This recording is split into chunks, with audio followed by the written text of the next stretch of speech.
Hello and welcome back, and that's right, it's been a better part of a month and a half of this bouncing around in the background of my other videos, but finally I want to talk about the HypeRAID or HypeRAID Thunderbolt 4 storage enclosure. This particular Kickstarter campaign has hit me quite hard, not only from a covering it on YouTube stance, but also because, and you know, hands in the air, 4, 5, 6 months ago, I might have backed this myself. This whole campaign for this device that, although is kind of going right down the Swanee right now for a number of different reasons, more on that later, I would still say that they ran the Kickstarter playbook for a campaign, for a tech product, remarkably well. And by that what I mean is they presented things exactly the way people want them. The information was there, demos was there, different videos and photo tests and regular updates and communication with backers were all there. But as the thumbnail, the title and indeed my speech suggests, this thing... So, let's go through it. In this video, 1, I'm going to walk you through the initial campaign. 2, I'm going to go through why users, whether you back this or not, would have really considered opting for this as a Thunderbolt solution for them, given the state of Thunderbolt in 2022 and 23. We're going to talk about the run of the campaign and the, how positive things started. And unfortunately, we are going to end right there with just how bad things are now. But before we go any further, a couple of disclaimers. Number 1, if you are someone that has backed this, you should not feel foolish, okay? If you think you've lost money on this or you've not been able to claim money back on this, you should not feel like a fool, because frankly, the way this Kickstarter campaign has been presented looks completely legit. And frankly, even if nothing comes of this, there is still going to be the element of doubt in many people's and my mind that it was a bunch of people that got behind trying to build something and it just got out of hand. There isn't necessarily confirmed that this is indeed a completely constructed scam. There's no real complete conclusive evidence of that. There is simply that things have tailed off and largely gone to nothing at the end, which has always been a problem with Kickstarter campaigns. And I think it would be very easy to tar the whole of crowdfunding by instances like this. But what I will say is the fact that the status quo by the end of this video, one thing I want you to realise is you can still buy this thing, and that I do not approve of. Given all the stuff I'm going to tell you in this video, most certainly towards the end, I think it is staggering that the option to still buy this is available. I think is disgraceful, but more on that later on. Let's talk about this campaign. We're going to go through in this first section reasons why you would have gone for it and why it was, frankly, a very compelling campaign. Now, what we're talking about here, as you see here on screen, is this. This is a Thunderbolt 22-in-1 dock. It's got hard drive storage, it's got SSD storage, hell, it's got U.2 storage there. It's got an LCD panel there on the front, and immediately a number of users out there with either a modicum of tech background are going to be thinking, well, surely this is too good to be true. And you would be right to be skeptical, especially bear in mind, when we're about to go through this page, that the opening entry into the crowdfunding here was $199 for the base model. Keep that in mind, the base model. That doesn't have the storage, but still, $199 for what I'm going to describe to you is genuinely insane.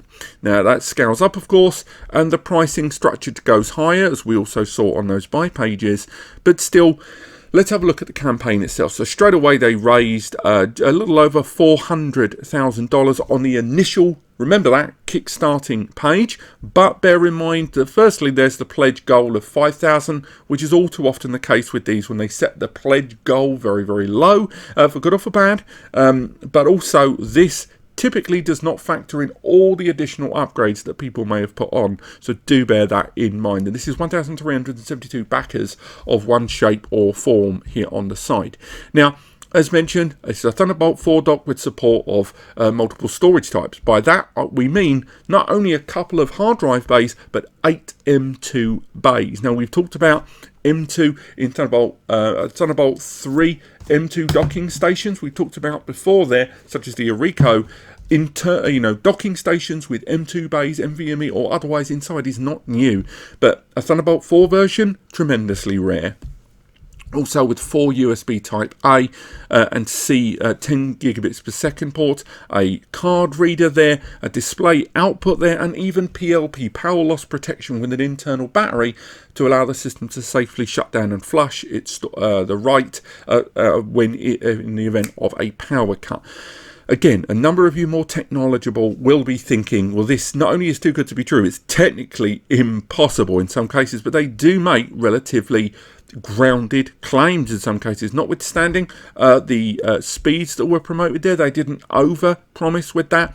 The LCD touchable panels seemed like an odd extra, but again, we've seen lots of little 2.5-inch M2 bay storage and even 3.5-inch storage bays with touchscreens before. So as weird and rare as that is, it's not completely out of the realms of possibility.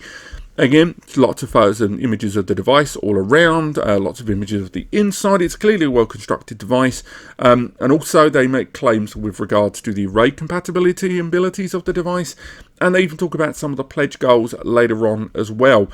And again, this was a very compelling, well put together campaign here. And again, if we move along, there's talk of encryption, which again, you can do as a software encryption.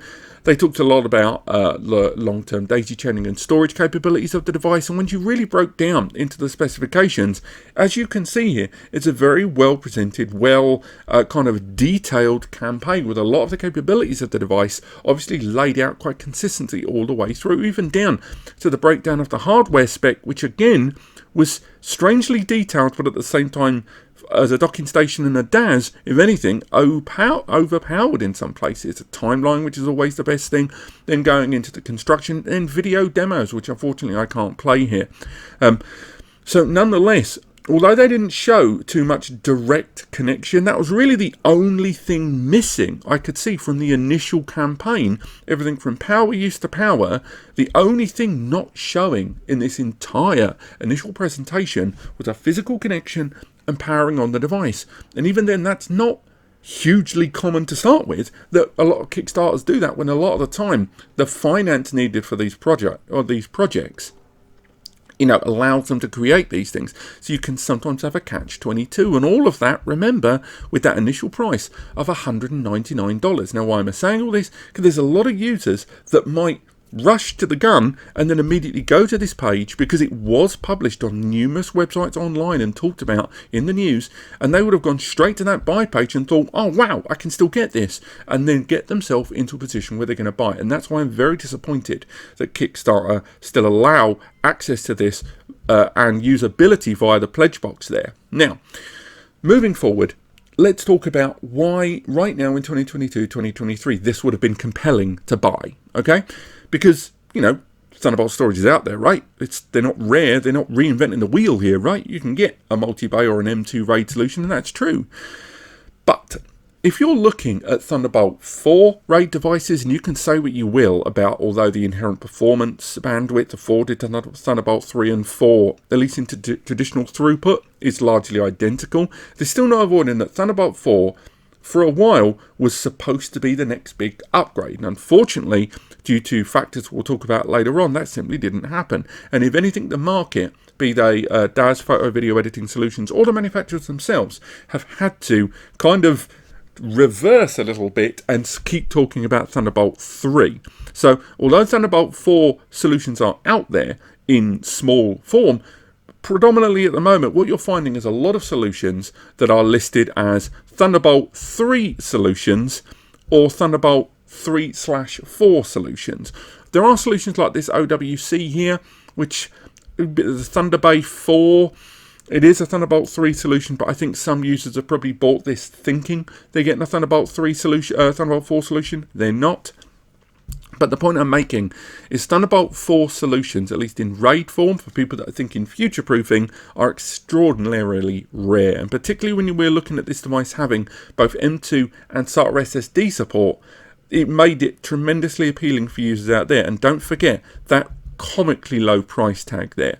Now, all of this coincides with the shortages of Thunderbolt components. Now, this is something we've talked about on the channel several times on both the subject of hardware shortages and in our Data News of the Week videos. Ultimately, due to some chips that are, related to Thunderbolt and power delivery components, there is just tremendous shortages. And with big players in the market, I'm not saying anyone in particular, Apple, buying up a lot of key components, making it very hard for smaller organizations to get them, it has created bottlenecks within the hardware market, particularly in terms of lower-end components. Now, there has been a rollback by Intel and Thunderbolt with regards to a lot of the Thunderbolt 4 and USB 4 branding, and things have changed somewhat with regard to them using certain other changes of components. But still, nonetheless, this has not really stopped the overall shortage of Thunderbolt 4 components. Now, this is also compiled, of course, something we talked about last year,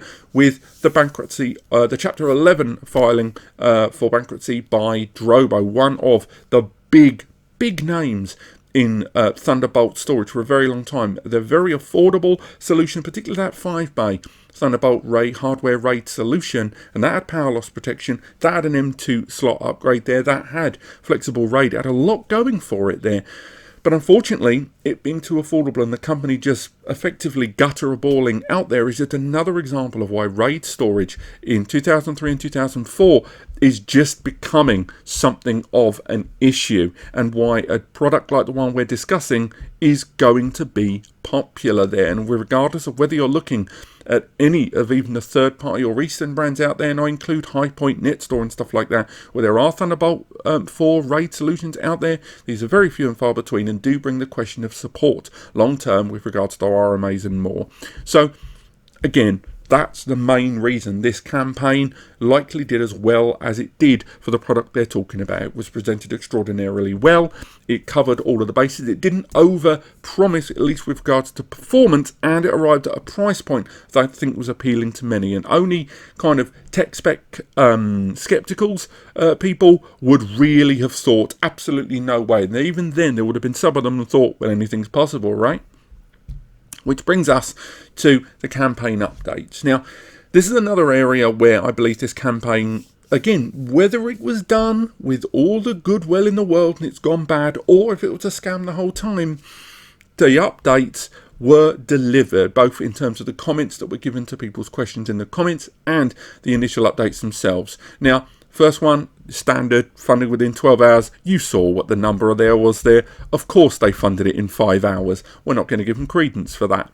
Then they started talking a lot more about the stretch goals. The first one that was introduced was a RAM upgrade. Second one was a silicon dust cover for those M2 slots. Again, very plausible upgrades, very small upgrades indeed. But one thing I will say, I hate any campaign that will have a limitation with regards to engagement with the audience to backers only, be that primary updates or with general comments. I will always think that is sus. Now, after they went to the trouble of updating about the optional extras, again, very small optional extras that made them, if anything, very understandable as stretch goals, they started talking about some of the manufacturing parts that were going to be utilised, and that extended to several different areas. When they launched the Pledge Manager, this resulted in a lot more users spending a lot more money. Again, a lot of this not factored into that 421,000 we've talked about there, and I'm sure there are Reddit, subreddits and whatever floating around where people have started aggregating who supported and paid towards what. Again, it continued right the way up to stretch goal 3, and then more schematics, more of those 3D prints, and more being shown off overall. And again, overall, this looked very, very positive. I think had I been following this campaign, the point at which I would have started asking questions is the talk of 10 gigabit Ethernet on this architecture. You can't just slide 10 GBE there. It's not that simple. There's a reason. Thunderbolt 10G equipped docking stations are very, very few and far between. Notwithstanding the lanes and the power delivery there, it is just simply not that simple to just lob it in there. Now, this is where things get quite sus. Now, during the campaign, as we can see here with the full campaign as we draw close to the end of this video, we can see that there were 994 comments overall. But 6 months ago, there was this comment here. And this was someone that was saying that they had been in discussion with HypeRAID, and HypeRAID had sent them an early concept unit. It was from a previous contract, and this comment here served to try to validate the authenticity of the project as well as alleviate some people's concerns. As you can see, perhaps it did at the beginning, but it certainly didn't for very long. The key point here is over 994 comment updates here. This user is in 3 locations. Twice, once in the same comment, and once in the comment itself. It is never once referred to again, but it is used as a kind of benchmark to say, look, this is legit. Random user say so, which is always something to be taken with a grain of salt, because there was 0 interaction regarding that afterwards. And that for me would have been another slightly shaky area where no images were given and no further information was provided, which brings us kind of till the mid to the end of January. And that was when the last updates rolled out. The very last update from HypeRAID on this rolled out, as you can see here, on the 10th of Jan. And the 10th of Jan was them effectively saying, look, we've got the PLP, the Power Loss Protection Unit, put together there, but we've got a national holiday at the moment, and you've got to bear with, there are still slowdowns caused by the pandemic. Now, again, perhaps that is true, but there's still no denying that a lot of, shall we say, arguably shaky Kickstarters have tended to use national holidays and the pandemic over the last year or so as a good smokescreen or as a reason to explain delays. Again, doesn't make it any less true, but we have to admit that we are hearing that quite a lot recently, right? Now, once again, we go back to these comments to bring us to the now. And this is kind of where things have really gone sketchy. And by that, what I mean is when we look at the comments that we've been talking about thus far, the last time we see comments from this brand is right here when people are talking 2 months ago about the shipping date. And then all of a sudden, they just go dark. We never hear from them again. And that's kind of where everyone is. 2 months ago, they said it was going to arrive in the first week of April, and here we are in the middle of May. And in that time, not only is the company no longer responding to anyone's comments there, lots of users have been trying to raise individual petitions, trying to really pull Kickstarter into this. Unfortunately, they won't be the first, they won't be the last, and I don't think, unfortunately, will be campaigns like this that take down or at least make Kickstarter listen. I'm not saying this is small potatoes, it most certainly isn't, but unfortunately, campaigns of this nature are just not quite big enough to cause enough noise. Perhaps videos like this and petitions like that will serve to, prove me wrong. But if you go through the comments here, the initial kind of big argument here is just the company just went dark, and that's kind of the worst kind of Kickstarter failure, because it's one thing when you start seeing middling slowdown of responsive, which this campaign did show signs of, and that's one of the other earlier signs when the updates start slowing down. But it was the idea that they just went dark all of a sudden, which feels very cut and run, and that's one of those things that makes users kind of think this was a scam, because if people are showing willing to reply, not to be overtly optimistic, but people will give people the benefit of the doubt if they think they're still going to get something in return.